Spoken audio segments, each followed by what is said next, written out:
I'm fine. Either way, Either way, good, whatever. Good day, Wha- good day. whatever. Yep. You could always do the wrong hemisphere thing and do good day. Yeah, Yeah. Yep. Yeah. So yeah, which is probably appropriate. So I let me yeah. get my Mhm. Pinker book up on my screen here. Ugh, the Pinker book is over. I was thinking actually You, I was looking at for some reason I was looking at a bunch of Ryan Holiday Stoicism YouTube videos this week, and partly because I think he does a lot of videos that are about book recommendations, and yeah, he does a few, doesn't he? yeah, Sometimes his own book, but a lot of time it's somebody else's. yeah, yeah, and you know, I guess he runs a bookstore in Texas now in his spare time or whatever. He's not. There are bookstores in Texas. They Yeah. allow that. Hmm. Yeah. Yep. And that's one of the things that always struck me. I've never really had a huge desire to go to Texas, except that actually a long time ago, there used to be this little sort of cachet around the city of Austin, which I think is, you know, it's where all of the tech billionaires have now relocated themselves to and everything. But back in the day, 20 years or so ago, In, Austin, in, in, including Tim, what's his name? You know, yeah, who's done all the books. Um, Ferris, yeah, Ferris, yep, right. yep, For whatever reason, that just sort of like, yeah, um, yeah, but it's also the location of that new university that they're having no rote professors. right. Right. Yeah. Yes, there is a So university. There is a university. Hey, well, it's, um, there is a University of yeah, there's Austin as well. They used to, but back 20, University of 25, Austin, yeah, yeah. yeah, 25, Well, 30 years ago, Austin used to be this place that was known for, you know, music and, you know, and kind of was unique in Texas as I mean, there used to be a PBS show, Austin City Limits, where they, you know, it was sort of like a music okay. variety show. You're muted, Will. Yeah, it still absolutely exists. It's Boston City Limits has not gone away. Yeah, yeah. No, I was just saying that that since then it's become this much bigger thing where, you know, Tim Ferriss and all the tech billionaires live and, you know, Yeah, the Joe Rogan mothership is and all of that. So, yeah. But even, you know, 30 years ago, I mean, I remember when I used to watch a lot of PBS, that was something, you know, I was always like, oh, maybe Austin might be a place to visit. keep Austin weird. Yeah, right. Yep. I mean, the whole South by Southwest thing is really, I think, what's kind of screwed that up. Yeah. I don't know, screwed or not, but I mean, you know, South by Southwest went from being a music festival, and this is probably maybe we're already talking, but it went from being a music festival to basically in the late, I guess, the early 2000s, it became sort of an internet thing. Yeah. Right. But and that's what changed it. Yeah. And I then think. yeah, and it got other interests kind of attached with it, I think, you know, and then, you know, and when, yeah, when Elon, you know, moved there and built another gigafactory and all of that, that probably changed probably, you know, I've got to imagine changed the economy a little bit and changed the character of the place. Uh, but in any case, I was, yeah, and what started this was I said I had been watching a bunch of videos from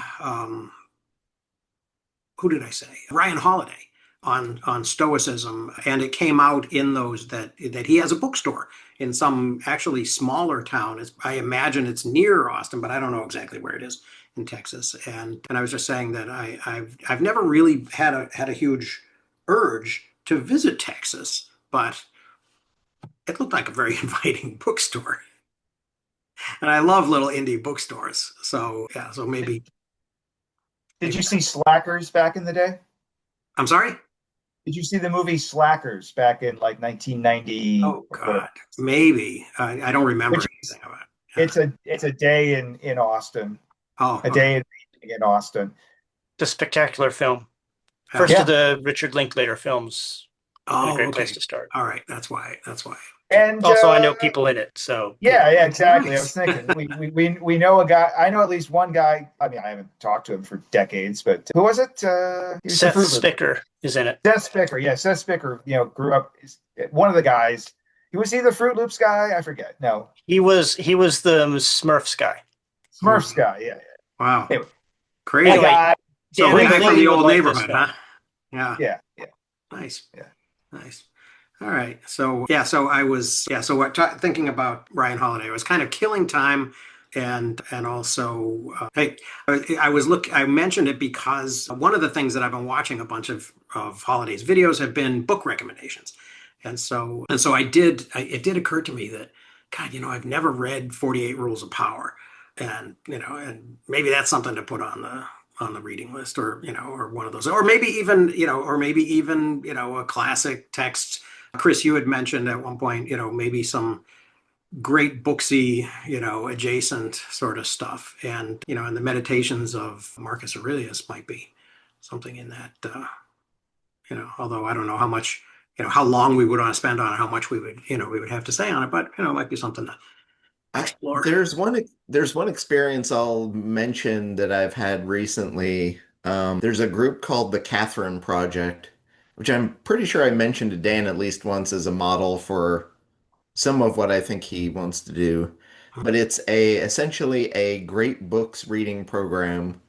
They do it for free and take donations, but they have a staff, and they're offering, I think it's 2 or 3 times a year they do cohorts of 10 to 12 people-ish, and they've got to have like 60 or 70 like groups that are starting in the next 2 weeks.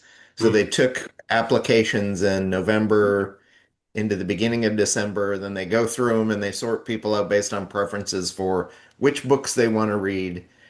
They start out with a kind of, usually there's an intro course that's you read segments of some of the great books as an intro to how they do their method. Mhm.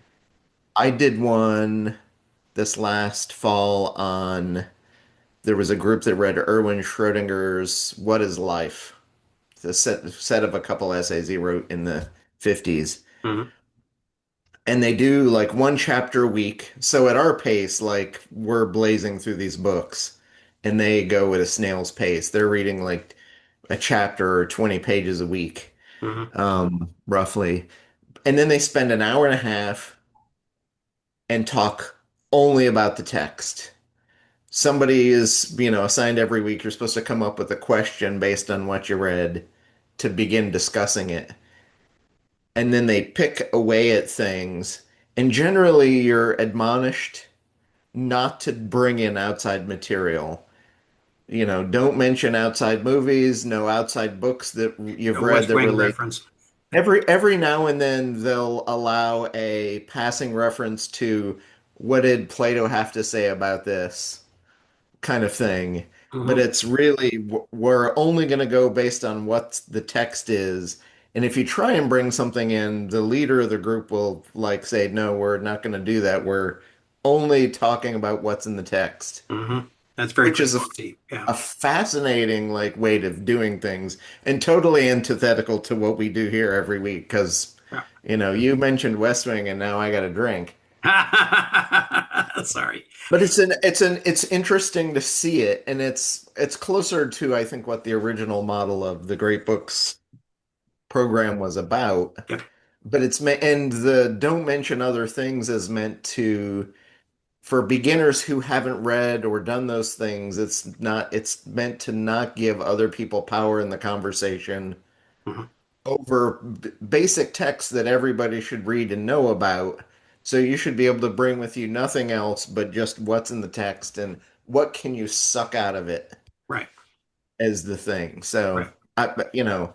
take a look at it. The Catherine Project, it'll be probably 3 or 4 months before they do things into it again. But mostly it's great books, but then there's other things like Schrodinger's stuff or books that I think that a lot of people think should have been added in the early 20th century that weren't. Mhm. They'll do some of those, but it's a fascinating little setup they've got there. Yeah, yeah. Thank you. Thanks for mentioning it. Yeah, I have been planning on. I've kind of glanced at it when I think you first mentioned it to me, and haven't really pursued it. But yeah, it's definitely a model. And yeah, and I do think that idea, it's kind of funny that sort of great books idea of, don't bring. Yeah, and I agree. I think it was originally, a big part of it was to level the playing field a bit, and also to sort of take the sort of take it out of the realm of, we're discussing what the critics had to say about this. Hey, Thomas, you made it. So all of the disaster planning has been resolved.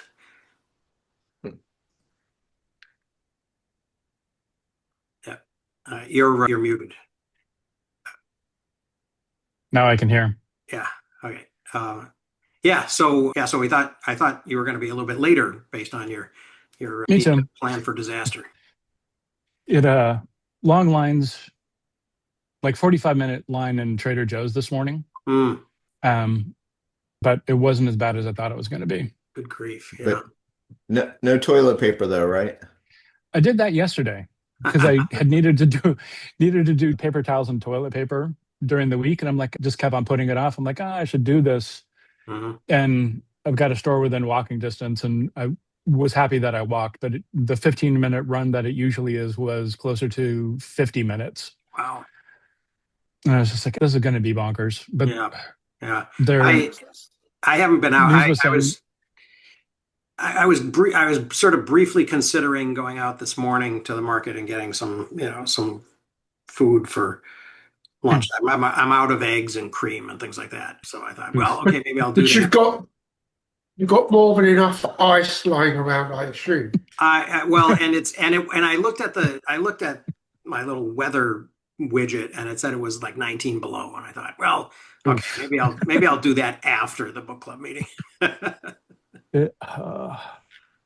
So Yeah, see, we're up to a balmy 0 today, Dan. So oh wow, good Ooh. grief. All right. That's yeah, I guess I'm It's looking forward swimming to weather. that in a couple of days. It'll be back to Well, the big question is, do you have like 4 feet of lake effect snow as well? no, or yeah. And apparently it was actually news. The Russians got like 7 feet. And that was big enough to be international. well, but headline. where in Russia? It's a big country. Well, that was unclear. People were digging out their cars. It was a far away it was the furthest east point pretty much of it's on Kamchatka. Oh, good Which- grief. It's that kind of snow. All right. I guess they do often. have cars there, but who cares? In northern outer Mongolia, where 2 people have cars solely for the fact that they can say they dug them out of 7 feet of snow. Yeah, Yeah. exactly. Yeah. But otherwise, they're using still horses and carts. Mhm. Right. As Eric, where are you? Chicago. Okay. So what you're really telling me is that you're going to leave it to us from UAE to go and invade Greenland for them because you can't cope with a little bit of snow. No, I thought you guys signed on the Peace Project, so you can invade anything. We had a big anti-ice demonstration nonetheless, apparently in Minneapolis. Yeah, Thursday. well, I saw that. Yeah, and it was apparently pretty. It was bright but cold, and those are the best days in kind of winter in Minnesota for me, when the sun is really Well, blasting you, but it's cold. Rick, winter here is now done, and I mean it's 8 o'clock at night, and it's 21 degrees plus. Mm, So Well, winter's gone. yeah. So I'm kinda curious because- from here on up, it's how fast can we get to 55 around 2 o'clock in the afternoon? 55? Celsius. Yeah, I know. It's 100. Sorry, it's 128 Yeah. Fahrenheit. That's high. I mean, I Yeah. think in Southern California, it's almost 65 here, but it's a whole different scale. Yeah, yeah. Well, and it's spring for my parents too. So yeah, so they're talking about, you know, the things that they've, you know, that they Well, put in and the in Washington, D.C., I hear it's springtime for Hitler. So ground. Perfect. Yes. although since you mentioned Trader Joe's and I said toilet paper, and Pinker mentions the toilet paper thing here for the common knowledge, Hmm. are people still, do they still have a general stockpile of toilet paper so that it's not an issue anymore? Or have we now gone back to post-COVID, like 3 rolls in the house, so you have to go once every 2 weeks and, you know, and then when it snows, then you got to clear the shelves. Oddly, there was a lot of toilet paper yesterday. I'm looking forward to Even running the out. brands on sale. What's I'm that? actually looking forward to running out because I made the mistake of buying the cheap stuff at Aldi's, which is the equivalent of Trader Joe's, Yep. and it's one ply. And it never occurred to me in my wildest dreams that they still made one ply. And I got like 12 rolls or 18 rolls or something. So I've got 3 left, and I'm hoping to. A big snow Did you not have it storm, over Dan. Halloween? You could have gotten rid of it a bunch of then. I could, yeah. Yeah. A big- The answer a is big- bidet. The answer is bidet. You know, Yeah. you know, you're supposed to fold the one ply into half, right?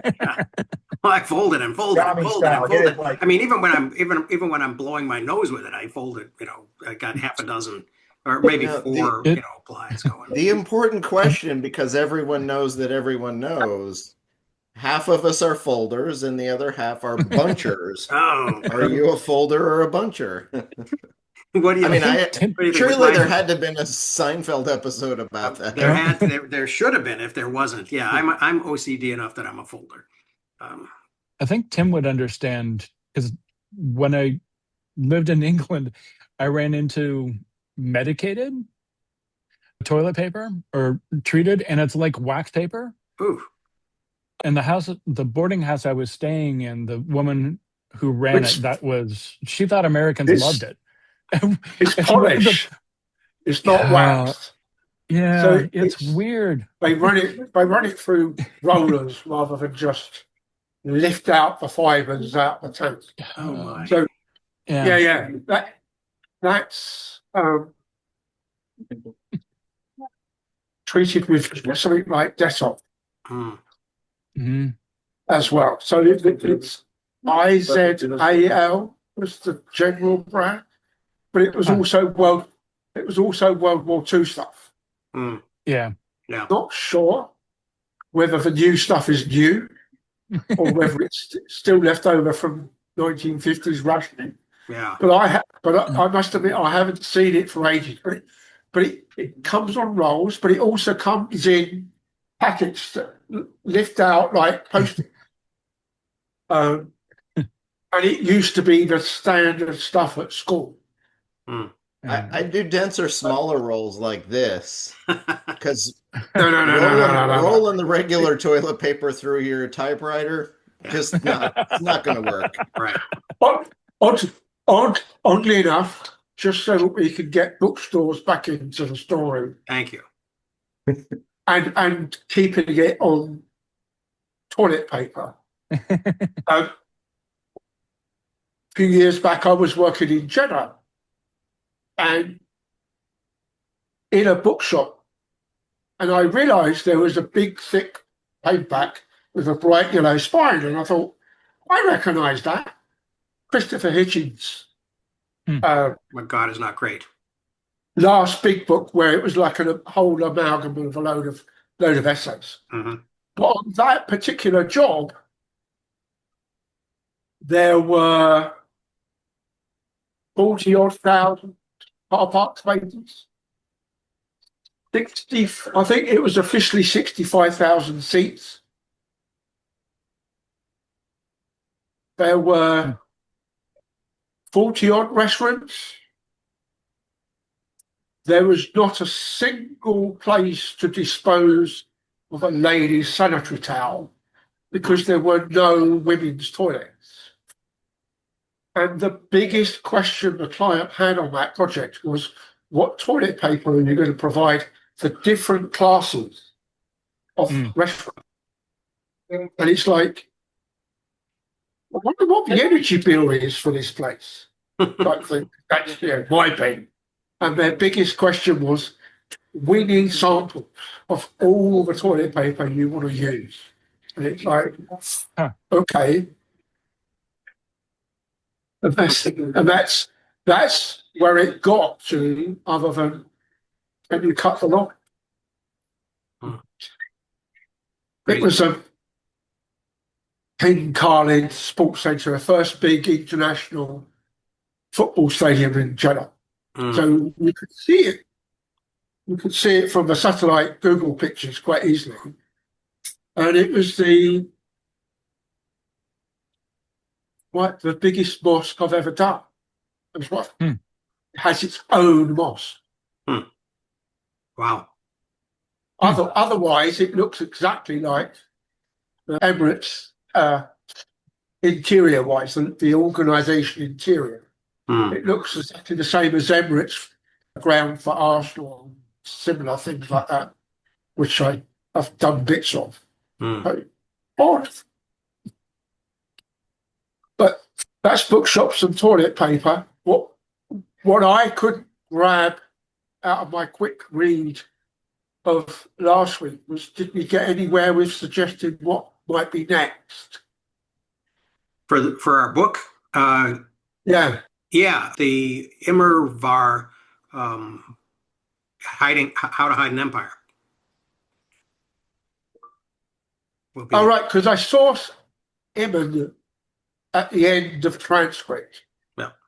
But I couldn't, it wasn't translating properly. Oh, yeah. Yeah. It's Daniel Immervar's How to Hide an Empire, which came out, I think, in 2018-ish. I think I bought it in 2019 and haven't read it yet. Okay.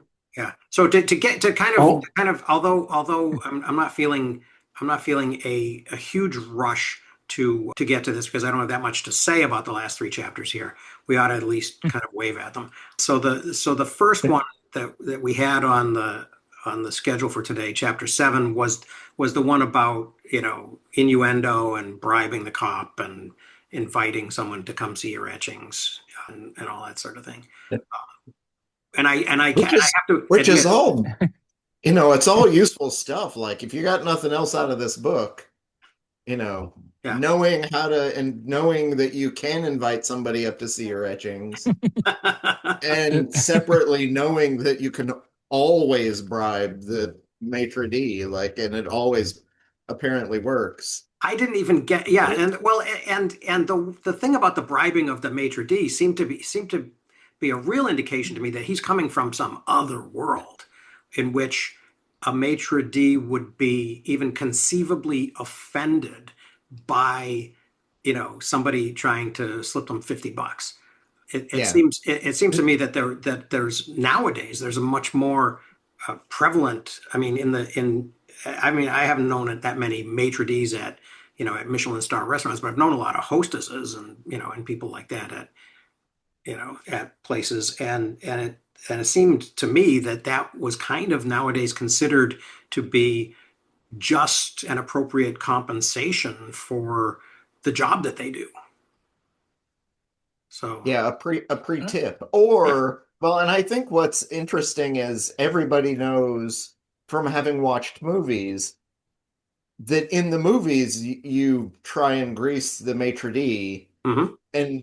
And only in movies apparently does the maitre d' become affronted and you don't get your seat any faster. Right. Whereas based on the research they did, that's not the case. Although I find it interesting, and I'm curious if he made it up, that when he tells the story that, my wife said we should try this out, and he runs into the one place that has two maitre d's, so how do you split that bribe properly to be able to take advantage of the fact that it always works? Right. Which actually also seemed to me to be, his sort of excuse for chickening out. right, So I hope he's watching this so that he knows that I know right. that he knows Yep. he made that up. Mhm. Yep. One of the things in this chapter, as I was going through it, and I did a quick read early in the week and thinking that I was going to be able to get a better read later on, and the deeper read didn't really happen. Yeah. But as I was going through 7, I was just like, all of this is cultural. Mhm. And I'm just like, and it was just like the soft words and sort of the hedging around things. I'm like, you go to the Netherlands and I'm like, it is just brutal, straight up. This is what I think, what I feel. And it's not necessarily language, because I've run into that in, like, there are parts of Michigan that are heavily Dutch, and also the Finns will do the same thing to you. And had an uncle whose family was Finnish, and they lived. It was like going to Finland when you went to their house, Hmm. and they were on the Washington coast growing cranberries. And I'm like, it was just very, you knew exactly what they were thinking, Mhm. what was right, what was wrong when you stepped out of line in their mind. They wouldn't necessarily tell you what you did wrong because you should know, but they would tell you that you were wrong. Mhm. And sort of what you should do, but not necessarily what you did incorrectly. But it was just like, but also in England, where Pinker's from, like, there is an awful lot of talking around everything. Yeah. And it's like, oh, I'm so happy that you're going to stay a little longer, which means you really need to go. Yeah, yeah, yeah. Well, and it does seem. I mean, he did bring up this idea of plausible deniability, which I thought was, kind of interesting. But it did, yeah, the Britishness of it, and sort of the relationship with the empire, and Yep. and this use of euphemisms, and and code words for things, and yeah, and really codes for, in a lot of cases, unconscionable acts, and that sort of thing. But also just this idea that there's a way of talking about things that, that is somehow more likely to keep the wheels of social, of the social mill kind of meshing, and not sort of grinding and coming to a stop, which does seem to be like kind of a relevant thing, in the later, as I thought he got vaguer and vaguer, and less disciplined as he got closer and closer to his final thoughts in this thing. But there did seem to be an idea that, that the wheels of social progress are going to spin more easily with a little bit of this lubrication of basically just politeness, and, Mhm. and kind of making that distinction between, sort of, I thought the kind of radical, honesty thing was interesting, and Well, just as kind of a great example of something that would, for all the silly reasons, be adopted in the Silicon Valley. Well, he does talk about the issues with politics in America and academia. I think in like the middle of chapter 8, Hmm. which is on canceling. So he does chapter 7 on kind of weasel words, and then follows it up with cancel culture, but never talks about the fact that in American political culture, you know, Trump manages, he never talks about dog whistles really, I don't think, in the book, where No. Trump Yeah. can say one thing and it's a means of weasel wording his way for the left to say, oh, I didn't say that, or it was a joke, or whatever. Yeah.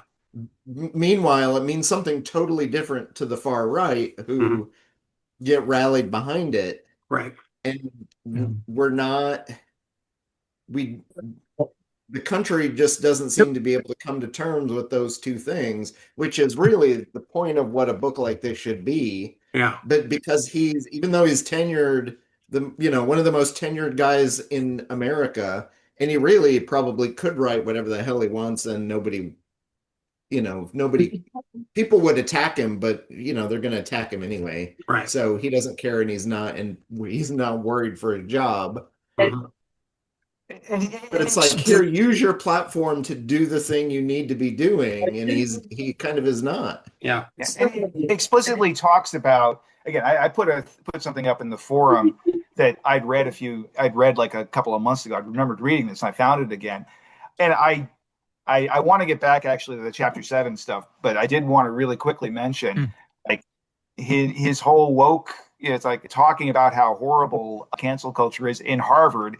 He then specifically says, "Oh, it's actually not that bad at Harvard," in this editorial he wrote, and I put the shareable link in the thing, where oh, actually, in practice it's hardly anything, and yada yada yada.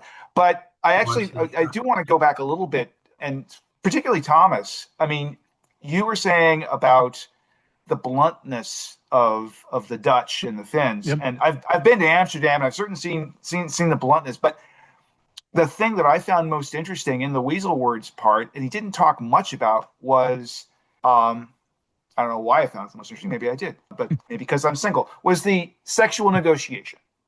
Was the do you want to come up and read my etchings thing? And again, we got the example in there of the great scene from Tootsie.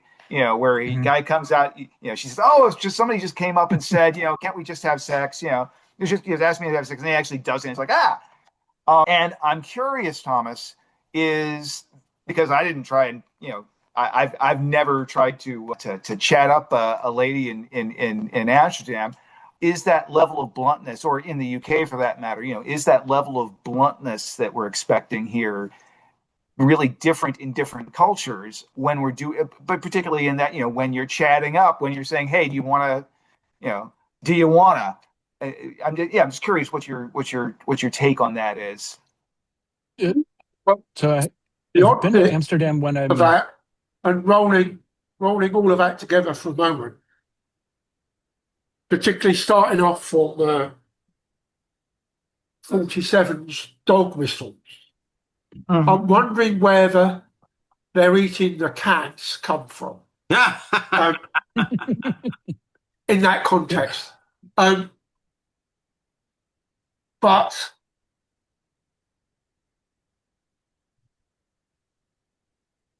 Amsterdam and Germany, the comment I get is we don't do small talk. We don't talk about the weather. We don't talk about war. If you want to get laid, say so. If you want to have a drink, say so. And having done those things in those countries, I went to Helsinki. And in Helsinki, to get a dance, you basically go up and clink glasses because they don't expect you to speak Finnish. They speak pretty good English. But the answer no is as you do that, clink glasses, their one disappears. And there is no second chance, which I always found rather annoying. But the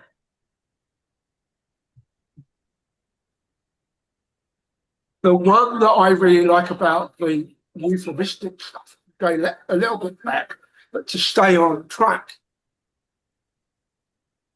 oddball reason, I caught a relatively new Trevor Stamp movie that I'd never seen before. He's a bad guy, just got out of prison and decided to go check up on the story behind his daughter's death over in California. And there's two friends of his daughter that try and help him. Every now and then they both look at each other and say, "Do you understand what he's saying?" Because he's hamming it up with a bit of Cockney rhyming slang. So you get, my plates of meat are hurting. Can we get a taxi type thing? As in, my feet are hurting. Can we get the liming. Yeah, I saw that long time. And I thought that was a good overuse of euphemism hidden behind Cockney rhyme and slang. Hmm. Yeah. And particularly there's a thing that's out, which I think is HBO or Amazon, one of the two, with Irish lead actor who's playing a London gangster, Bobland, which has Tom Hardy as the Oh, right. Yep. like the consigliere. Blinders. Right. Peaky Blinders. No. Peaky Blinders, he plays the Jewish So it's the other one. It's the Londonman. the gentleman. Yeah. Yeah, and it's Pierce Brosnan. Yeah, Pierce Brosnan plays the lead Yeah. Irish-based London gangster, Right. and Tom Hardy's his go-to man. Right. And it's been slightly internationalized. There's almost no Cockney rhyming slang in it. It's Mhm. great. But because it's very London-based, the places are all the places tourists don't go Mm. in London. So in that sense, it's quite useful. But you still get, particularly from Tom Hardy, elements of his monologue, stroke dialogue stuff, Yeah. full of euphemisms, Mhm. etc. Mhm. One of which there's some guys who are going to bump him off for a bad reason. And he manages to intercede and includes the fact that you're on the phone, you're on speakerphone, so my boss can hear your answer, because Right. if I go down, then you'll go down, your parents go down, your children go down, Right. your dog and everything, including the goldfish that you have, will go down. Mhm. And it's like, you know, Peaky Blinders is the only ever recent TV show that has mentioned goldfish. And I leave it to the students here to figure out where was the goldfish in Peaky Blinders. Because we can't go to the West Wing because of what you said. I So don't- no Gale jokes. Okay. Where is the goldfish in Peaky Blinders? And it doesn't involve Tom Hardy. Doesn't. All right. That's But while you ponder that, we can go back to the well to go to the issue of kind of slang. You know, one of the things, you know, as I was researching my late 19th century guy in East London or out of East London, Charles Bradlaugh, one of the, you know, and as I was kind of considering making it possibly historical fiction rather than biography, because another guy had just come out with a biography of him at that time, I was sort of researching the Cockney world, and especially coin games, but also very like two up, and then especially backslang, which was this whole technique. It wasn't like rhyming slang. They actually kind of developed this almost language in reverse of kind of standard English, and the idea was really to have their own exclusive language. And so the idea of kind of slangs and euphemisms, you know, being ways of excluding people who are not in the know, you know, and to kind of go back, you know, 10, 15 minutes into the conversation, you know, when we're talking about, you know, these political things that are happening in America today, the dogs and the cats. I don't know what that was a reference to. Maybe it was a reference, you know, maybe it's a, you know, maybe it's something like Pepe the Frog that you get if you get, and you don't if you don't. well, the dogs and cats thing. Apparently, there was one lost cat that went into somebody's basement. They couldn't find it, Hmm. and that was where the rumor went that the various whoever it was out in Chicago or wherever Mhm. had been eating the pets, eating the dogs and cats. That's where it kicked off on. But of course, But that's a three days later. That's something Three that's been days going later, on she forever. found the cat, and nobody's sort of rolled the story back. Mhm. Go ahead. That's Will, something what was that's it? been going forever, though. That's and I don't mean specifically that. I don't mean people eating dogs and cats. I mean the idea that some ethnic group is eating the pets. Right. That's been that idea. You know Been a that's been a slur for Chinese restaurant joke forever. Yeah. centuries. Yeah. Right. Right. Well, Uh, one of the so there's that oh wow, this is interesting, Chris. Thank you. Another of the things that I kind of that did strike me. I didn't do a lot of highlighting this time around this week, and I'm noticing that I'm not getting excessively rewarded from Readwise for reading this book, although it finally did show up once. But along the way, when he's talking about, I think it's chapter 8, he's talking about universities and stuff. And he's saying, since universities are institutions with a mission of research and education, they're entitled to additional controls that are necessary to fulfill that mission. And that was another one of these moments when I thought, okay, Mr. Pinker or Dr. Pinker, you've been sort of ensconced in your little world for so long. The question in my mind is, does this need to be addressed by legalism? Is this not something that markets can address, and can kind of discipline on their own? We seemed, and more, kind of more generally in this talk about, especially cancellation and free speech in, in the academic world. And I noticed that the one person that he probably very deliberately and conscientiously didn't mention was Jordan Peterson, who was kind of the poster child for that at its beginning, and all of that compelled speech nonsense. What do we, how do we think about this question of stuff having to have, that there needing to be an actual government or quasi-government enforcement of these things, rather than just a response of markets, whether they're financially related or just informationally or attention related.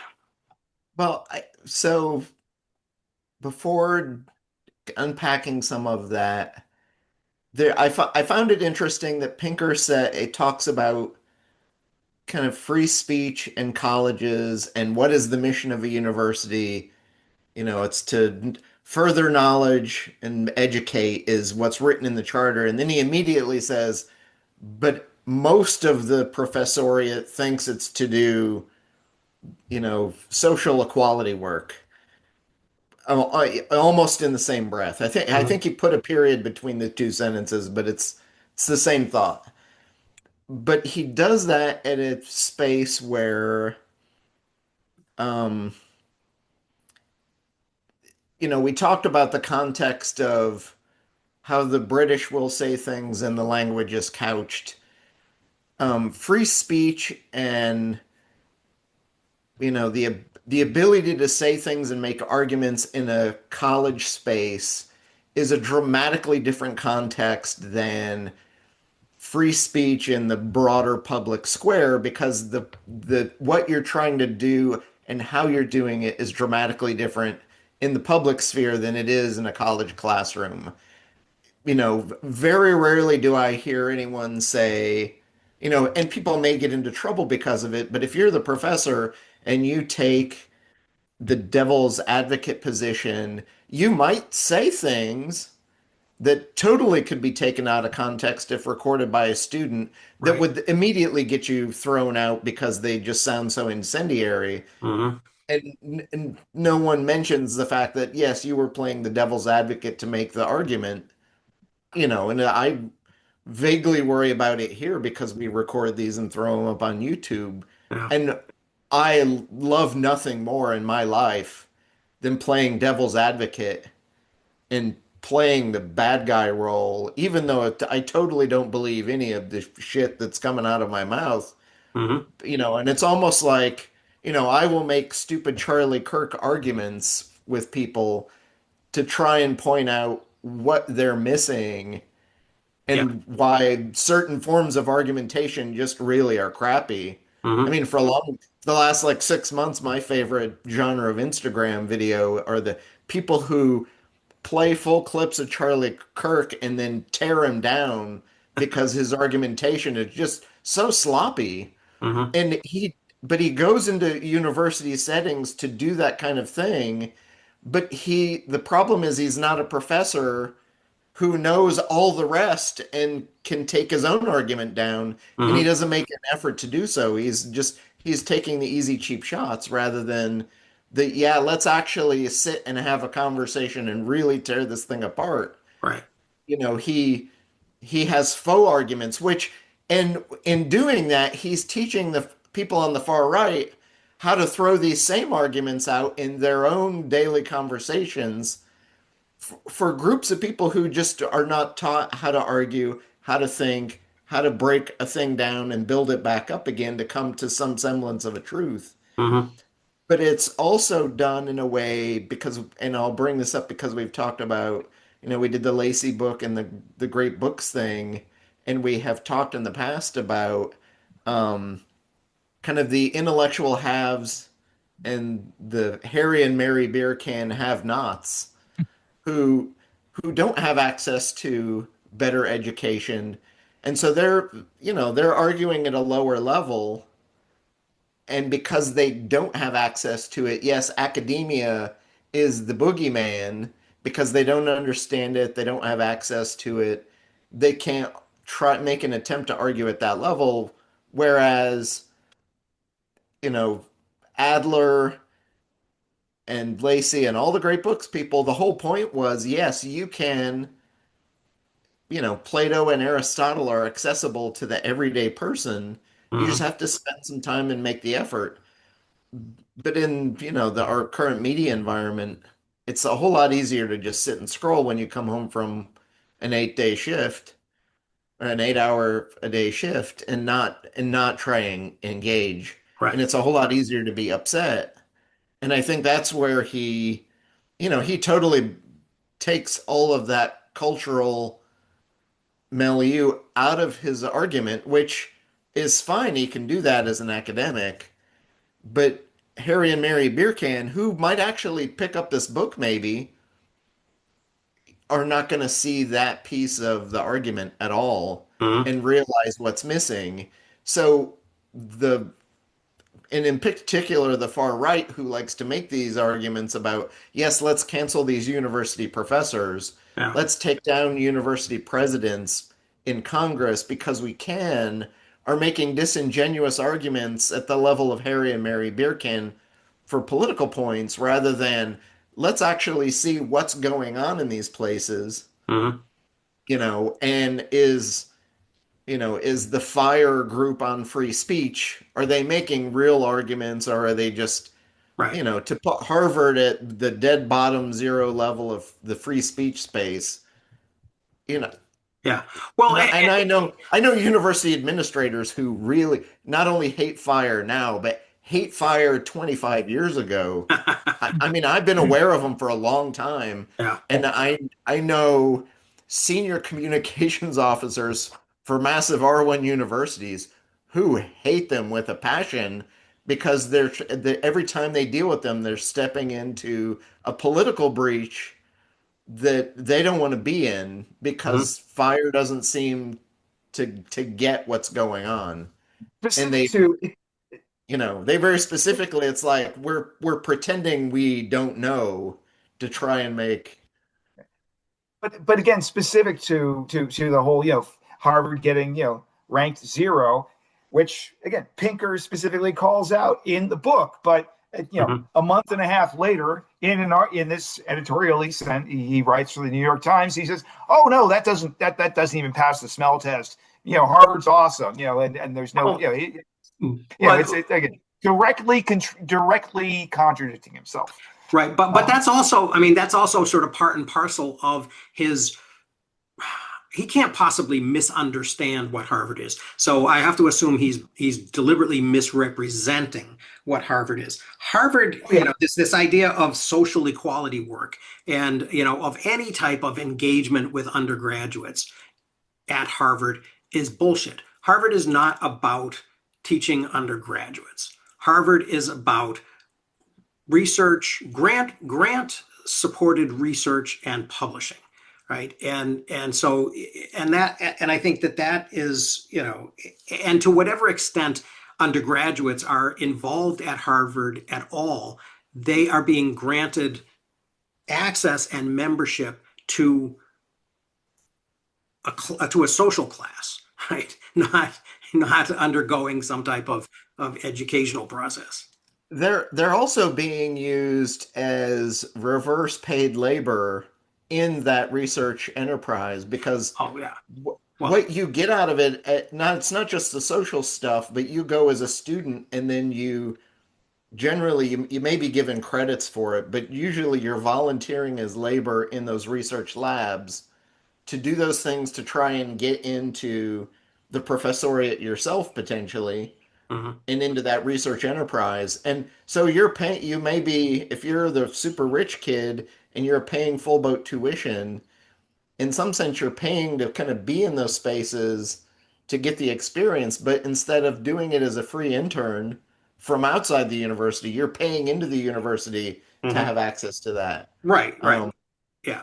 so And well, there's, and then, you know, and then even more so if you're an H-1B, you know, from someplace else. yeah, You but know. that's one of the things that as we see kind of the unraveling of the university, and it's happening more for the non R1 universities where some research is happening, but at the main enterprise at, let's say, Bemidji State is to educate kids coming in. Mhm. And it's a secondary or tertiary thought that the professors who are there are doing their own reading, writing, and research on the side. Right.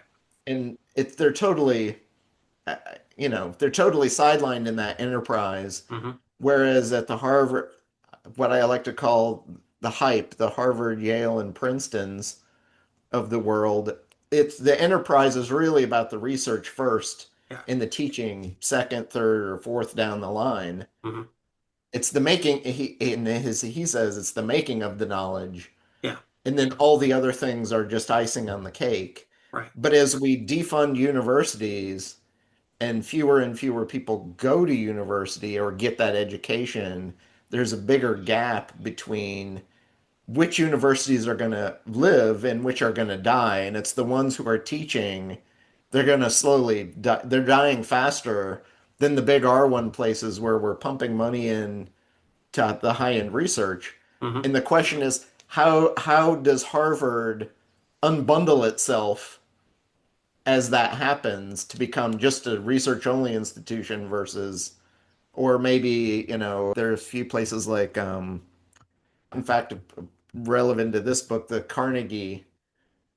are Carnegie research centers, and that's all they do Mhm. is the hardcore research, or the Right. places like, uh, down in La Jolla, there's a nice, Mhm. lovely little campus of some super high-end researchers with a higher percentage of Nobel Prize winners working next to the sun and the sand and the surf. Right. I don't know how many actually surf. I don't think Peter Agra is down there surfing, but he does some really great, malaria research on the side while he's there. Right. Um, Right. Or the but Cold there, Spring Harbors, or yeah. yeah, there are places, and that's all they're doing is the research, and they really don't come close. They do some education, but you Mhm. know, Yeah. not a, I mean, I'm pretty sure you could be a PhD student down in La Jolla. They have a handful, but Mhm. it's very, very tiny. Yeah. Yeah. Um, There's also the thing in this whole section in kind of in the middle in chapter 8 here, where he's talking about, you know, lurking beneath each of these cancelable ideas, we find a laudable moral principle, right? That this is, you know, and this is where, you know, I started thinking, okay, you know, you're doing a little bit too much, you know, apologetics for, you know, for this club that you want to maintain a little bit of membership in. You know, that all of this was just, you know, it had its heart in the right place, but it just, you know, maybe took it a little bit too far, or, you know, or used, or use these, climate change is a serious problem. People should live lives guided by moral principles and not just self-interest. So these principles are unexceptionable. Okay, but there's a line that can be drawn from these these supposedly unexceptionable, obvious kind of truths to heinous behaviors, right? And to to keep that firmly within the idea of high level research, and the professoriate, engaging in research and publishing.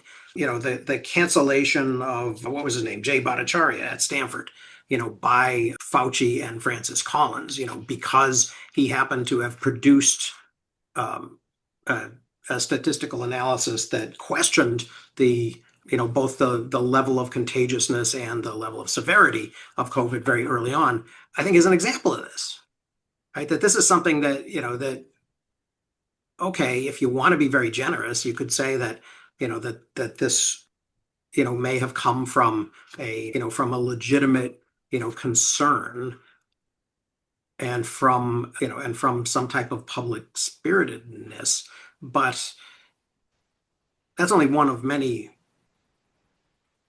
potential motivations. And and I would argue that they're more, that they overlap and they're more complicated than that. So this idea that, I got more, I guess what I'm saying is I got more and more dissatisfied that he was kind of making, in this, as he's sort of easing his way into this conversation about, about bullshitting and, and about being a, kind of being one of these people, and, and being a deliberate hypocrite, in service of a cause, seemed kind of problematic to me. Yeah.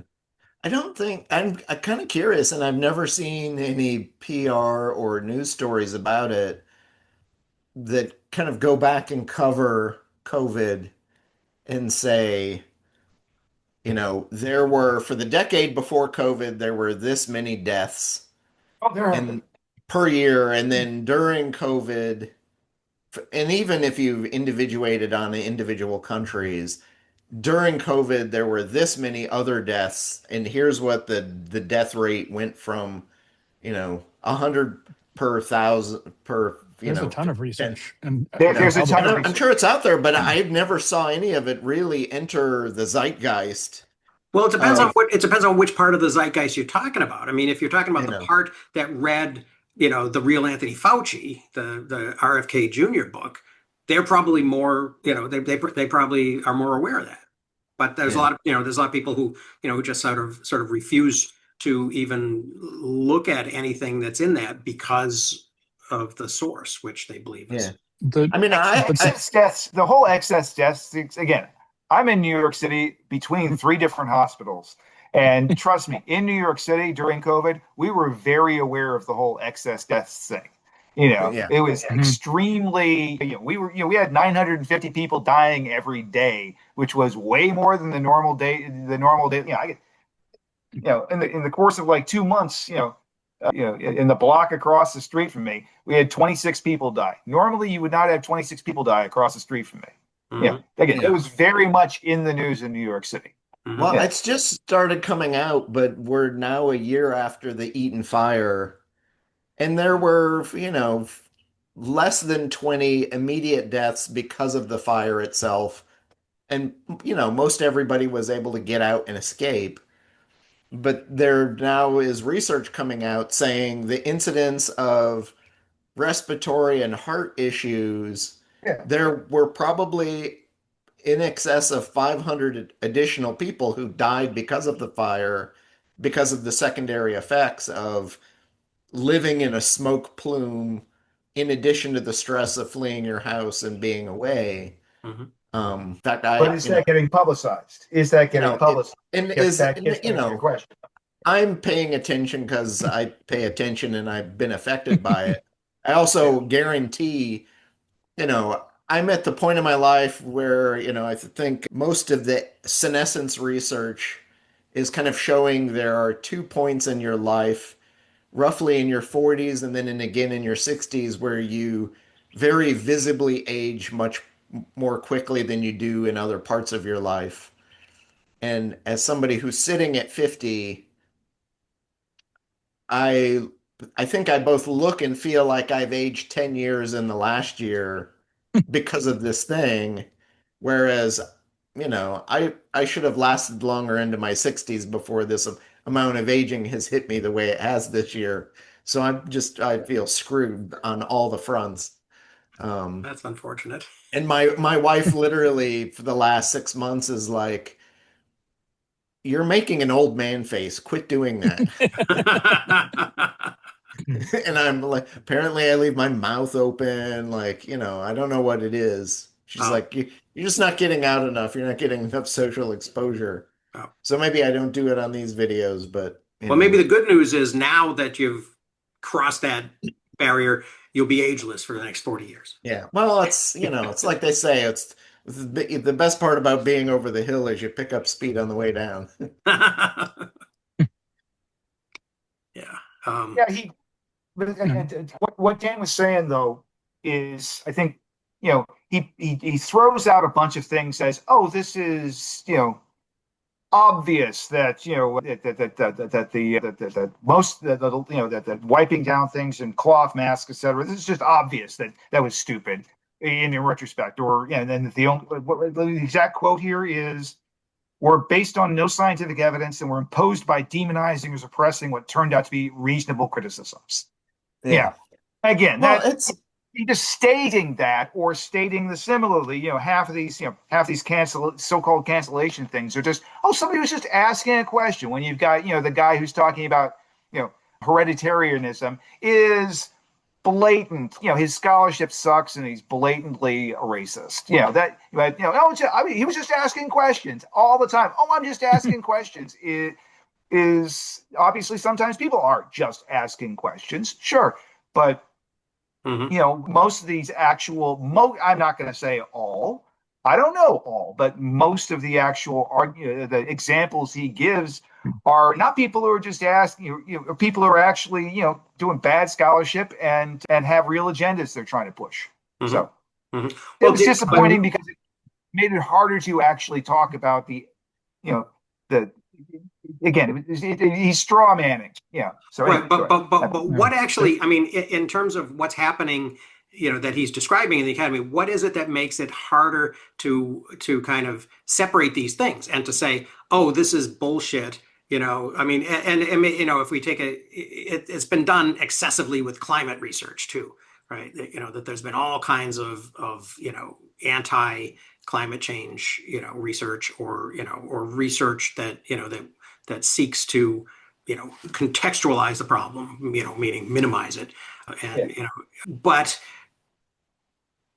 does the cancellation? I mean, it seems like cancellation is the antithesis of actually being able to have a conversation about that and say, this is wrong for that reason. Although maybe the counter argument to that is that the space will just be so flooded with well-funded kind of bullshit arguments that academia will be overwhelmed. But that's their job, isn't it? And is it even cancellation though in most of these actual cases when people are bringing these things up? They're getting people arguing about them, but again in most by and large the examples he's giving are not and then we had a conversation back and forth. It's we see that there is actual other agendas being pushed, and that's I think really what's getting pushed back on. Anyway. Well, here's a good question then, Dan. The same way you have the idea of the Gish Gallop in politics. So Trump can stand up in a debate and say so many factually incorrect things that the person he's debating against can't possibly come back against it. So similarly, there's the question of can academia deal with the Gish Gallop of social media and all the incorrect, non-factual things going on in the world and overcome that, wave of crazy Mhm. because it's now socially acceptable for you to go around and make identity statements that you feel are true for you, but just are on their face wrong for everyone else. And in a world where we we have an administration right now with a president who obviously has massive medical problems that are not being discussed by the administration. The emperor is totally naked, and most of the rest of the logical, fact-based society knows he's falling asleep in meetings. They know he has slurred, wet speech because he's got problems, swallowing.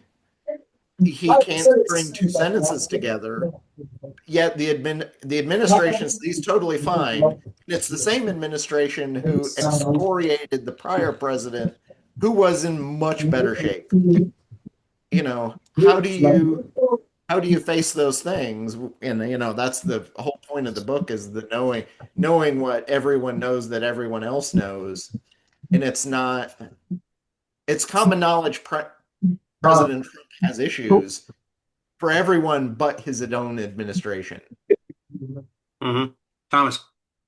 Yeah, it kind of adjacent to what Chris is saying. There was a rhetorical device I saw played this week that I it was just absolutely bizarre where like press corps was asking a question and that started out with, Mr. President, you said this. And he's like, no, you're saying I said this.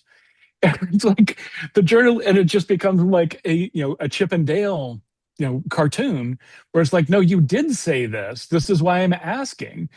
And it's just like, how do you can't have any rational discussion when, a leader of a nation is going, you're saying I said this, as if it is, you're saying, no, I didn't say this, but, obviously you did say this. Mhm. And I'm just like, what world did we just step into? This is like a new level of just utter insanity. Yeah. Yeah, it would be one thing to say, well, you misconstrued what I said, and here's what I really meant, or that this was Yeah. clipped out of context, and this is the larger context, or something like that. But just to say, no, that event that was clearly filmed never happened is kind of a new level. Yeah. Yeah. You're saying I said this. No, you're saying I said it. Correct. You are correct. I am saying you said it because you said it. Right. Well, that's the kind response too on his part, because usually the usual response is "Shut up, piggy." Shut up, piggy. Yeah. I mean, it's the saying the quiet part out loud, literally on a daily basis. Well, even with semi-proper science, vested interest. In the UK, for instance, we have a National Union of Farmers, which in theory goes all the way down to a single family farm, but is obviously dominated by the bigger producers because they're the ones with the money, as it were. Mhm. And this is a few years back, maybe 10 years ago, maybe not quite that far. And this is to do with the use of the newer pesticides that seem to be having an effect on bees. Mhm. And the National Union of Farmers managed to get an exception in the UK for seed coated with this pesticide. And therefore, because it's not on the flower, it can't affect the bees. They did the follow-up research, and yes, the seed for those plants like mustard, rapeseed oil and similar that have proper flowers, this does affect bees. And then a particular bee scientist said, yeah, but it also kills birds. And they said, no, it doesn't. And it's a flight of fantasy. You shouldn't be saying such naughty things, blah, blah, blah, blah, blah, right? Mm. So Dave Goulson, i.e. the bee scientist, thought, well, let's take them at their word and dig that up a bit, because he knows the answer from French research is that when they find a dead bird in a field, they send it off for testing and it comes back with the flag identifiers for various pesticides, including this particular one. Mhm. So the NFU come back and says, no, it doesn't. And when Dave dug around, in the UK, we don't test for pesticides on dead birds that are found in arable fields, right? So it's like, I have no data, and there's this so-say doctor, a doctor of what I'm not quite sure, but doctor who is the head of the NFU at that time, presumably some sort of agricultural scientist, did no work to check that the absence of information in the UK wasn't just an absence of information, full stop, right? And at that point, we were still in the EU. So it's like, all he's got to do is pick up the phone and ask his EU counterpart in Germany and France, particularly because their agriculture is relatively similar.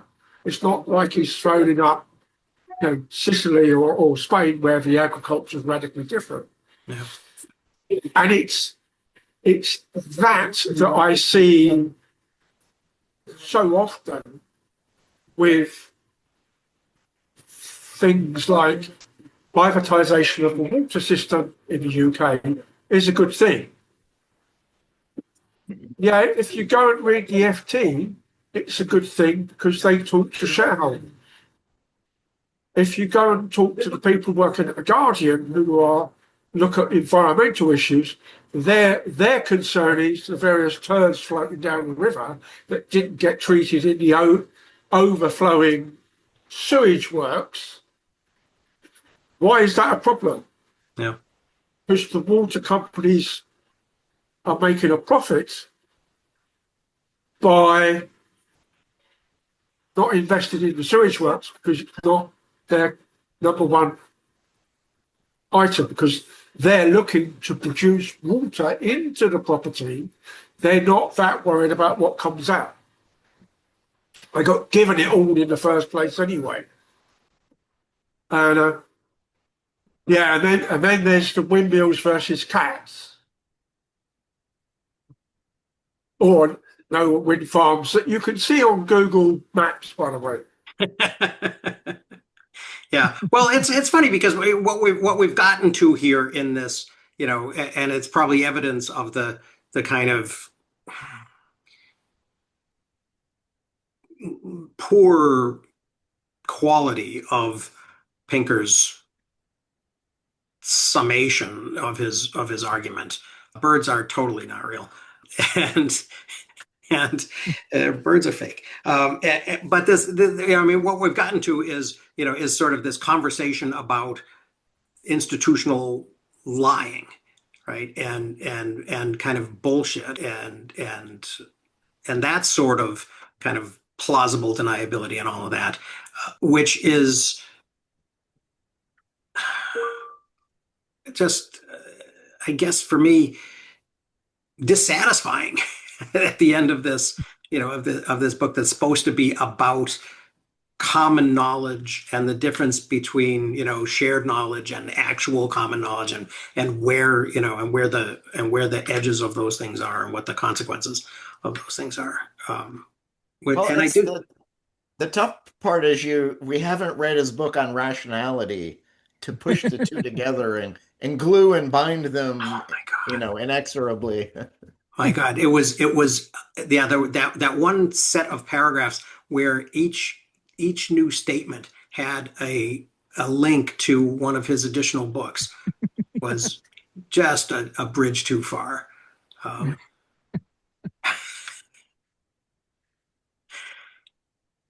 So but this idea that that I mean, I think he has kind of he's sort of grasped onto an idea that was kind of interesting and true and relevant about this idea about common sense and our natural ideas of kind of diffidence and wanting to go along to get along, and there would have been something to say about that, about at what level does this kind of social hypocrisy become problematic, and to what extent is it can it be imagined as sort of a positive thing that does grease the wheels of social interaction.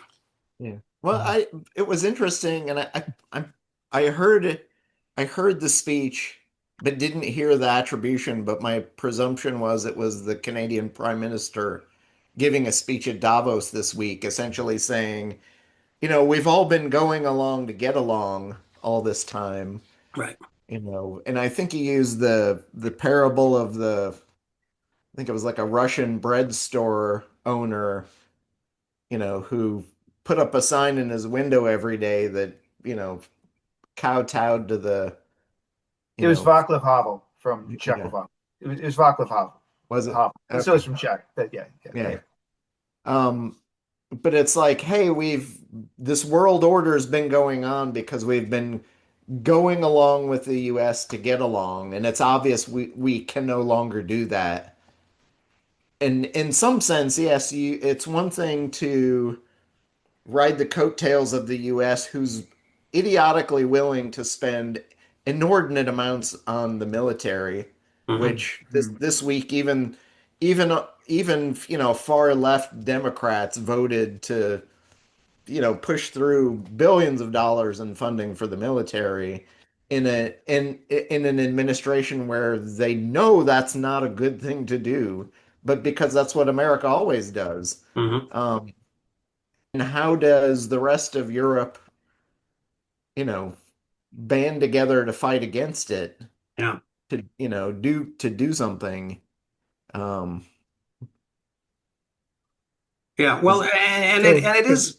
I mean, that whole. I haven't watched the whole speech. I've seen some clips in other YouTube things that I've watched recently about the kind of the rules-based international order, and how it was sort of always a hoax, and always a justification, and always a kind of a managing a manufacturing of consent.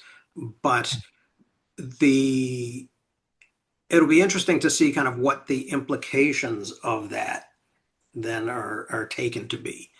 Right? So Well, therefore, I mean, therefore what? Therefore what therefore how do we now imagine NATO?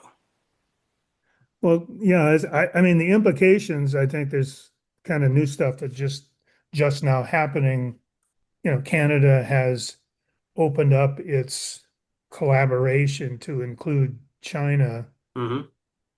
And so now Trump is going to put 100% tariff on Canada If he doesn't because taco. it Yeah. because it's becoming closer to China, which I don't know. I just Which, read the book Apple and China, yeah, which if you read the book, you'd say, well, it's been going on forever. Yeah. well, what do you want to pay attention to and what do you want to ignore? Yeah. Or if you've ever, if in this anybody's ever sense? been to Vancouver, it's like, oh, okay. Yeah. So Canada and China have had a long relationship. Oh, sure. Right. I mean, and so is the US. I mean, Yeah. in certain Mhm. areas. And Right. I mean, in a way, a major component of the tech sector is dependent on, to some extent, the relationship with China, where a lot of the devices are actually, put together and, Hmm. Right.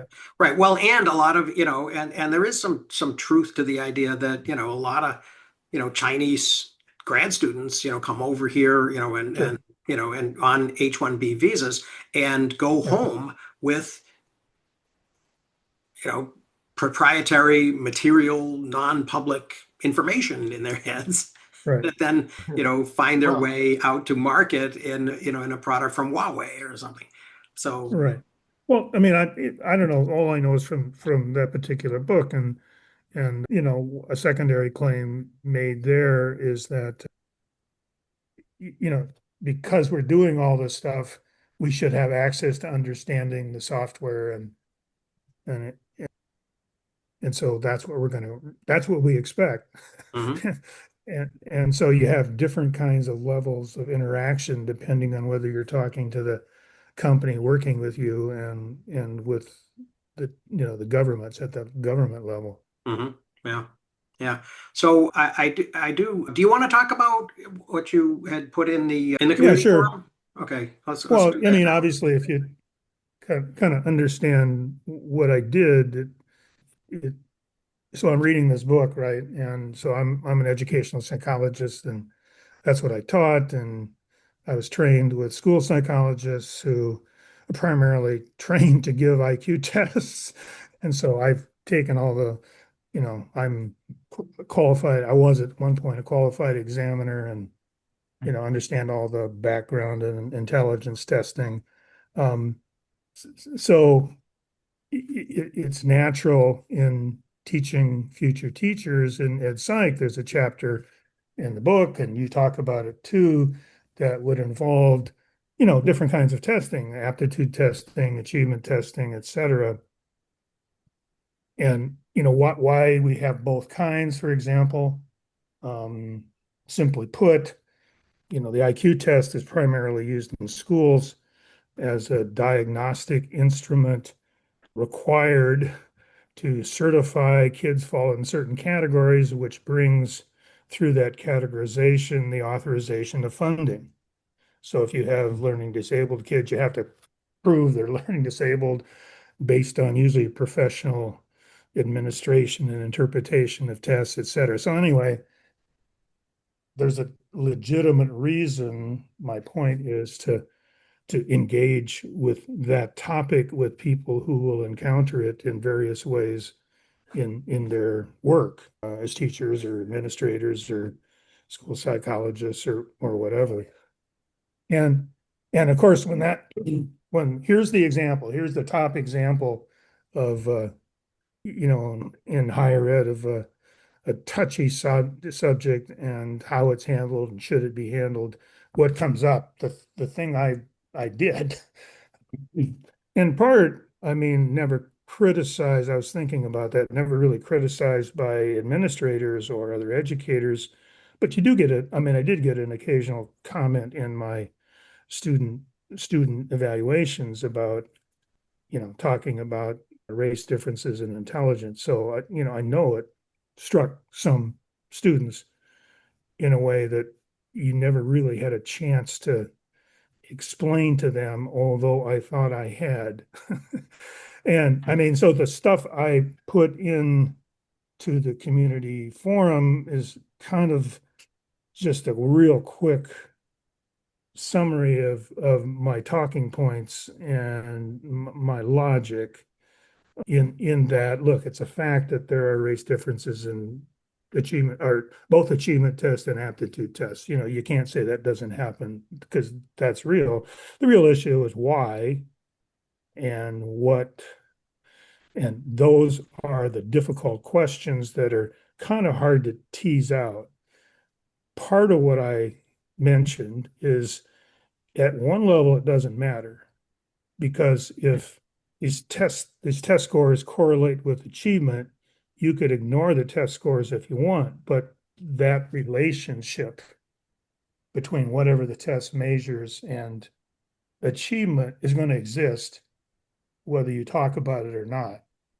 So given that it's used diagnostically and given that it's there, whether you bring it up, it seems kind of silly that you wouldn't try to explore the issue. Now the easy out for anybody who wants to take it is to say, well, you don't really deal with groups, you deal with individuals.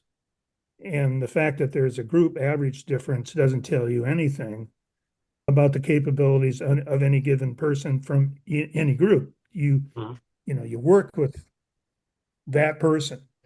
But if the differences tell you something worth investigating, I think that's useful. So, I mean, so, you don't want to ask the question of why the group differences exist. I mean, it's either something it's something that's either pure aptitude, or am I thinking it's something associated with the socialization and living conditions of those groups, Mhm. right? And so how do you get to why, let's talk about that then, which there is research. So, I don't know, to some extent, I suppose it's a function of what you say versus what people hear, and whether they appreciate your logic in what you try to explain to them. But anyway, that's kind of why I commented on that. And that's why it caught my attention. It's like, okay, I do that. I taught that. I understand the criticisms. And when it comes up as here's the biggest issue that would illustrate Pinker's point, that's what he says, or somebody said that. So he referenced that. That's it, obviously that's going to catch my attention. So Mhm. anyway, I just wanted to say, look, you know, I have a lot of experience with that particular issue. So if anybody wonders about it, here is what I know and here's what I've experienced. Mhm. Yeah. Well, it strikes me as actually what it reminds me of is I think kind of remember there was a House episode. So go back to a TV example in which Dr. House was trying to give a black patient some type of heart disease medication that was kind of shown to be more effective in Mm. preventing heart disease in black populations. But the guy didn't want to take the black man medicine, right? Because he thought Yeah. of because he imagined it to be some type of I don't know exactly what, some type of patronizing, kind of Hmm. um, effort by the white saviors or something. And yeah, and it does sort of strike me that deliberately ignoring data. I mean, and this kind of goes to, I think, the thing that Pinker is saying, and it's about about people choosing not to go there, right? That was his Well, he referenced terminology he somebody, used. I wish I could remember the name. I should have looked it up. So he goes from identifying this list of things that are problematic and identifying this specific one as the most problematic. And then he goes off into some public intellectuals agreement. Chomsky. Yeah, okay, Chomsky, right. That's right. And so I'm thinking, okay, Yeah. I mean that I haven't read that. I just I I just, that was his example of why, or that was his example of the intellectually elite's agreement, in my thinking, with you don't talk about this. Yeah. Is steel manning of the thing. I mean, but again, and back to the thing you brought up, Mark, was, I mean, there's one thing to acknowledge that there are, that you can get to different thing, different test results based on certain things. The guy who he's specifically talking about, Kovnas, basically, tries to push that, the Head Start is a waste of money because, Right, for sure. That's where it things like, started. Yeah, that yeah, was James Coleman, I think. Yeah. yeah, I mean, it all, some of this big country, you're right, starts with why aren't preschools effective? And, I think that's what you're talking about. And yeah, it's like, well, the kids that go there are not the same, and they may catch up, but as soon as they get into school and they are removed from that kind of hot house environment, they gradually fall behind again. yeah. And in an attempt, you're right. I mean, in an attempt to explain that phenomenon. Of course, you could also say, well, it didn't change their home environment. So Yeah, yeah. they're falling behind again because of their home environment. It has nothing to do with Exactly. an Yeah, yeah. aptitude difference. So, But yeah, that's kind of what really brought it to the public attention, I think. yeah. So I mean, again, it's one thing to, there are definitely other people who argue saying, exactly as you're saying, exactly the example from House. There are, tie socks is more likely to happen amongst, most likely to happen amongst Ashkenazi Jews, or and sickle cell anemia is most likely to happen against people with West African background. That's real. It's not, and it's not. That's not proclaiming. It's not using. Trying to manipulate data to make a policy prescription, and that's. Right. Really, I think and that's what the guy who actually got canceled in his list, this Kofnis guy, was fundamentally doing, and he continues to do. Yeah. So. Yeah. So a lot of it has to do with sort of imputing motivation. And Right. Chris was talking about that earlier. And that's right? that's the problem. All these, if you're on the other side of this, how do you prove your motivation? Yeah. Right. I mean, here's what I said. Right. You want to interpret it one way. I want to interpret it a different way. So. Or how do you face issues where in America our outcomes for African American pregnant women are abominable. Sure. So how do you overcome what is presumably a horrible social stigma at the level of medical teaching that then allows that to propagate and, show issues such that even the wealthiest, the Williams sisters get pregnant and have the same problems, even though they're wealthy, that every other African American woman in America faces, and it's because of the doctor they have or don't have. Mhm. And how could you do statistics in a way, or public health statistics in a way that would better allow African American women to choose doctors with better outcomes? You go, I know there is an Instagram and YouTube space where plastic surgeons are talking about their business. And you see these Beverly Hills plastic surgeons saying, here's my opinion about what makes good or bad plastic surgery and where the state of the art is. And really, they're giving out some great medical advice, but they're on YouTube because they're shilling for you to become their patient so they can make money providing you the services that you need or think you need because of, social pressures on do you look good or not look good based on whatever is out there. But it's hard to find direct statistical measurements of outcomes for those doctors. Like, should I go get my boob job with this doctor? What is the outcome for, this guy who may be, or a woman who's been practicing for 20 years? There should be outcome data on what surgeries they have and what age ranges their patients are. Yeah, if it's a doctor who only does 85-year-old patients, sure, their outcomes are going to be worse because operating on old patients is usually not a great thing to do. You might help them out for a couple years, but the mortality and morbidity rates are going to be through the roof if that's their only patient side. But if you're a 20-year-old African American woman who's pregnant, there should be statistics that you should be able to go consult and say, with the 100 doctors in a 10-mile radius, I'm going to go see this one because this is what their outcomes are. And they're dramatically better than anyone else.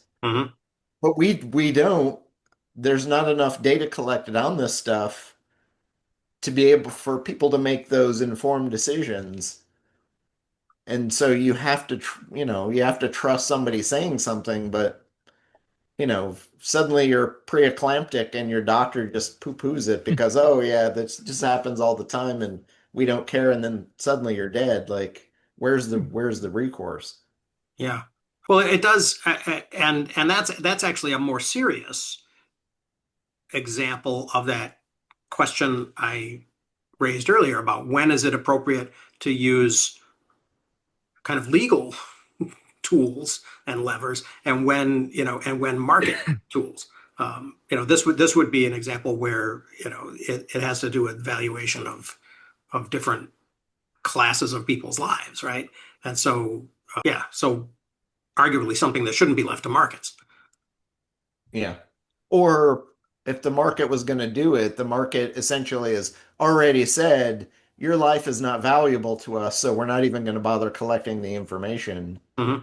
Right. And, most of modern data science people will tell you, like, the Bible chapter and verses, you measure what you find value in. Right. And if you don't find value in it, you're not going to measure it. So Right. Well, and the thing that allows that to be perpetuated is kind of the lack of a response.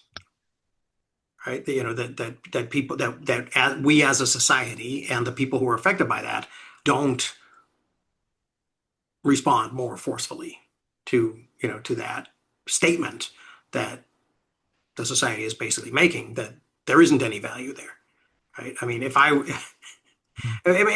the whole monologue that I think Ed Norton does just before he meets Tyler Durden on the plane, about the car companies and do we fix these things? No, we don't fix them because we know about them, but they're not economically significant, and we can settle court cases when the car explodes or the axle falls off or whatever, and all of those things kind of somehow manage to go unreported or unacknowledged, and so then they don't have to be dealt with, right? But then what do we do with this idea that that this kind of neglect is not benign, right? That it's actually. I mean, this is I'm sorry. I just want to throw this in before I forget it. This is the Luigi Mangione argument. But go ahead, Chris. Yeah, no, that's and to pull a solid West Wing reference in, you show up in Toby Ziegler's office and say, yeah, we've been poisoning the environment for years, and I'm about to give testimony. This polar opposite. It's the individuals who know these things are not able to easily do the whistleblowing on the company that they're making their, living off of. Mm-hmm. If there were, pockets of money that, people from tobacco companies that had seen the research that, yes, this causes cancer, if they had come out or been able to come out decades before and say, we've got this internal data, but we're not saying it because we're making so much money doing it. Mm-hmm. How do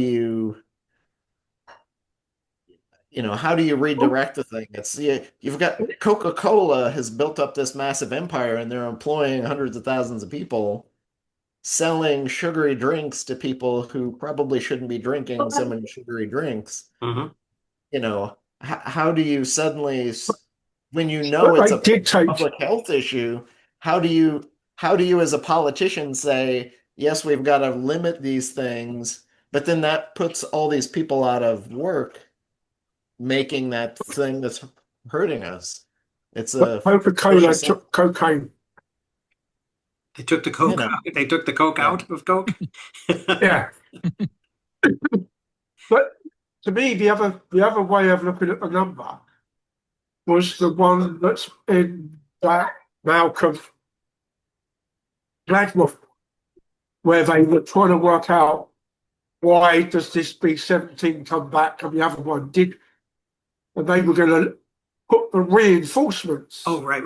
On all of where all the holes were to start with, until they asked the mathematician, and he said, no, you need to put it where the holes aren't on the ones that come back, because the ones that don't come back have got holes there. Right. That's where they got So hit. So therefore, you're armoring the engines, not the wings, etc., etc., etc. Mhm. And there was in one of the maths podcasts, they did the same thing for one of the elements of German communication in the war that got found out in the Bletchley Park process. So they did that as an example within the show, and it was to do with where was that message sent from, and how often did we realise the message being sent was because they thought somebody was listening. And that just reminds me of Dirty Harry, Crazy Mary, or Crazy Harry and Dirty Mary film with Pete Fonda and Susan George in the There's a couple of guys from one of the universities that's worked out how to get away from the cops in all the little rig lands or somewhere in California after robbing a bank. And then one of the cops answers the police chief, says, but I'm 5 miles away, I can't get there now, or worse than that. And the bad guys realise that they're being played, i.e. they're being chased by 20 cops, not 25 cops, and that the cops sending the various other cops to different places. Sorry. Has figured out that something's going on, and so they are home free. They drive off down the road cheering and slap bang straight into an express street, so they don't get away with the money anyway. But the unexpected number, the unexpected pattern of number comes up quite a lot, I think, and even the odd instances where I've had to do some forensic analysis on numbers. It's amazing just how bad most people are at cheating.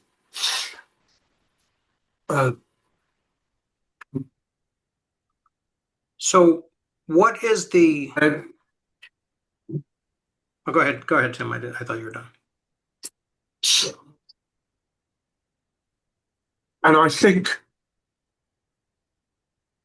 going back to Mark's issues to a certain extent, back with a West Wing quote, you've got to go back to the right-wing justice talking to Charlie Young during the Supremes, and he says you can't go on past progress, you've got to go on the what's possible. And that's an interesting piece that doesn't seem to get echoed through anywhere else. But I forget the actor who played it, but it's the Supreme Court justice that they have to choose to pair up with Glenn Close. Sure, Chris knows who I am. But it's the educational possibility. And I noticed that in UK universities, there's always a number of spots. These are the spots we're going to give away to the outlying person. For whatever reason, that outlying person's made somebody within the faculty prick their ears up or whatever. And therefore there's, in a class of 200, there's 5 spots to give a trial out, regardless of examination experience or whatever. And we outside of Oxbridge type stuff, most of the universities don't do, we need you to write an essay and all that sort of stuff. So it's literally you go for an interview, most of the time that interview is done during the walk round because the walk round takes so long Mhm. that you sort of get asked, who are you, what do you do, why do you want to come? That's about it. So we have 15 minutes left on this book. So what's the outcome? What do we, what do we get from this idea of common knowledge that, that actually we can kind of take into the world and sort of apply? I think the common knowledge is that we know that Steven Pinker knows that we know that he thinks an awful lot of his own writing. Yep. I think that's common knowledge.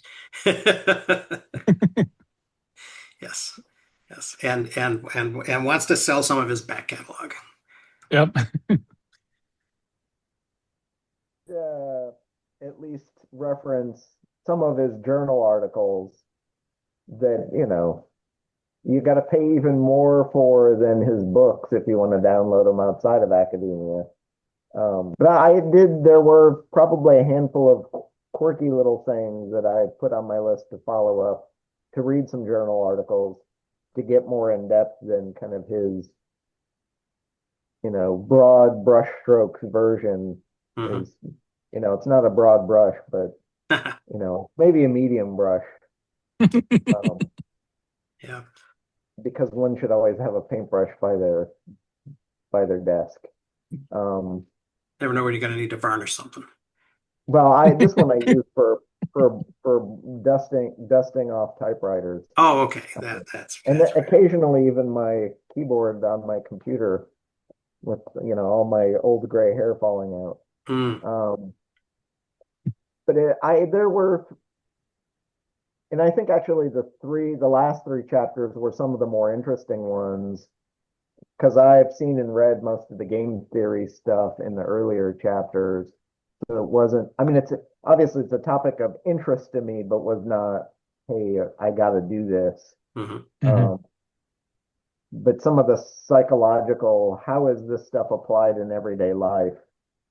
And the tough thing for me is, how do you not apply it just at the individual level, but how is it applied at the broader level of scale? How could you take this stuff and build it into social media products or news products to help improve, rational life? It's one thing if you want to go out and live crazy pants and do what you want, but how do we use it to inform science to help people live better lives?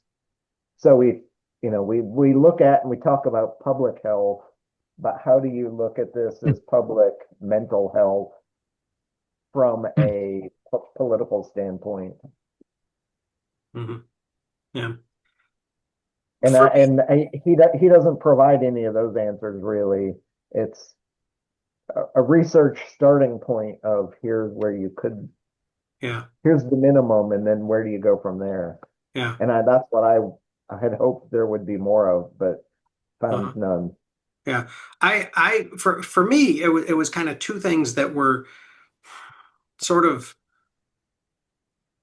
not necessarily in kind of resistance kind of reaction against him, but the two things that sort of stood out the most to me were, and it did remind me that maybe I do want to read. I've never read 48 Rules of Power or whatever, Laws of Power or whatever that's called, and and maybe I should, because it did strike me that, and I think I said it in previous weeks, that a lot of these examples that he's giving are of people behaving shittily to each other. And people, kind of engaged in sort of social competition. And that's where all of the game theory, really kind of shines, right? And so that idea that, that maybe common knowledge is, maybe a way of putting a positive spin on that might be that, that maybe to some extent common knowledge is an antidote to some of these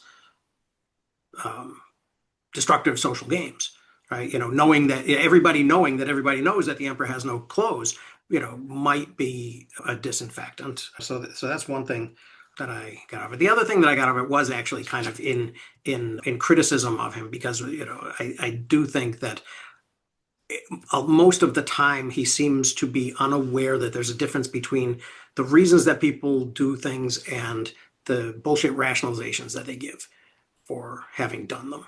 And he doesn't adequately, it seemed to me, he didn't adequately distinguish between those two things and signal an awareness of when people were doing the one or the other.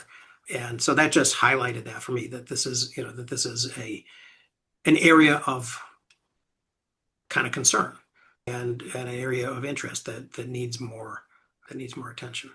What do we got going on here? William Fitchner as Christopher Mulready. Okay, thanks, Tim. So those were kind of the things that yeah. So oh god, my cup is empty.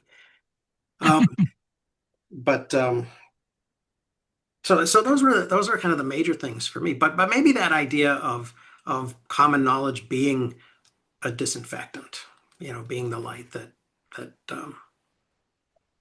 shines on things and disinfects them a little bit, might be kind of a. This is why you got to have a card index behind you, Dan. Yeah. Oh, nice. Perfect. That way, when you run out and there's a Yep. West Wind reference you weren't expecting, you have something to point to. Nice. Yeah. And what do you have that filed under? It Sanity? actually says Scotch. It's right next to this one labeled Trail Mix. But that's snack. Wow. And they're lower down, so they're closer within reach. Like, the blank cards are up here, but Yep. Scotch is a lot closer. It's good because you need it when you need it. Yeah. So Although sadly, I noticed this is Lafroig and not Lagavulin, but which is a sideways Parks and Rec reference. Yeah.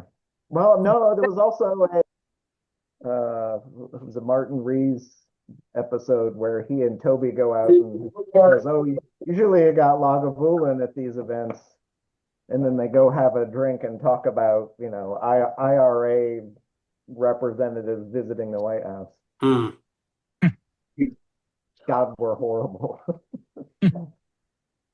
Dan, there was something that you were bringing up there, and you brought it up a few times, and I fully agree on the whole, it's super competitive, very competitive, and people being crappy to each other. And it was even something a little bit that I meant to talk a little bit about in the chapter 7 stuff. And that was sort of respect, which he like, I think he maybe might have used the word once in that particular context, but obviously you're not respecting somebody if you're throwing obvious complete bullshit on them. But I guess for me, the thing that I found interesting about, again, back to this chapter 7 thing of like the negotiating, are you going to come up to my room kind of thing, versus just saying, hey, I want to, there is a sort of a demonstration of respect when you are using a euphemism. Mm-hmm. Right? You're not just you're saying I need to negotiate this with, and I'd be interested. Again, I think that's part of that. There's a respect of making a point of saying something that's true. That you I don't know. I don't think it ever really got pulled apart, but I feel like it's part of mutual respect is part of common knowledge. Mm-hmm. I think, again, we didn't get to that. That's another thing that. The book didn't really get to. So if only Pinker had written the book we wanted. Right. Well, I mean, I guess what I was thinking also was, how am I going to use this idea of, because I had promised, or I had threatened at one point earlier in this to kind of try to work in something about Gramsci. Right. And so, which I didn't have a chance to kind of dig into and bring back something, that I thought was enough, big enough to talk about. But but I guess that similarly to that, I kind of came away from reading that, that particular book about Gramsci's Common Sense with this sort of little mental thing that I can say, well, okay, that, that kind of slots into this, into this slot in this kind of framework of thinking. So I think that I've kind of developed an idea of how I would use this, despite the places that he could have gone that he didn't, and all of that, and all the missed opportunities. I do think that there's, for me, there is a, I will probably be able in the future to say, Pinker's Common Knowledge and mean something by it, and and have people, or if I say it in this book club, people will know what I meant about it. So I think that was worthwhile. That was useful. Maybe we should put some Gramsci on our reading list. I don't know. Or his notebooks. You should be reading his notebook. Yeah, So what's the reading slice for next week? let me look at I don't think I have the book do I have the book in front of me? I don't know if I do. God, I bought a lot of books recently. So I guess I gotta search for it. Immerfar. Chris is flipping. So Well, it's two big parts. intro and the chapter, or what? It's two big parts with a break at page 215, and the second part is at 372, but we probably want to split it into three parts. Yeah. And do, maybe 100 pages a week. Yeah, that would mean, let's see if we look at it on here.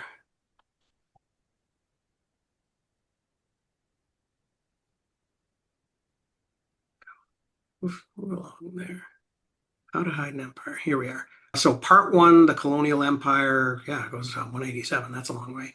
The whole thing is about 403 pages long. So what if we did it in 4 weeks and did it about 100 pages a week? That would take us to introduction in the first 6 chapters. That sounds about good. Okay. Cool. Shouting the battle cry of freedom is where we'll end up. So I guess we'll be getting to the Civil War with a little wave to who was that guy who said battle cry of freedom? God, famous Civil War writer whose name I can't remember right now. Bruce Catton? No, He was a popularist. Yeah, sorry. yeah. God, it'll come to me. Yeah, but well, we won't wait for it to come to me. So I guess this is it. First 6 chapters of Immervar for next weekend, and it will. Let me just double check. Yes, next weekend is good. So yeah. So great. Thanks very much. I'll see you then. Cool. Ciao. Thank you. Thanks, folks.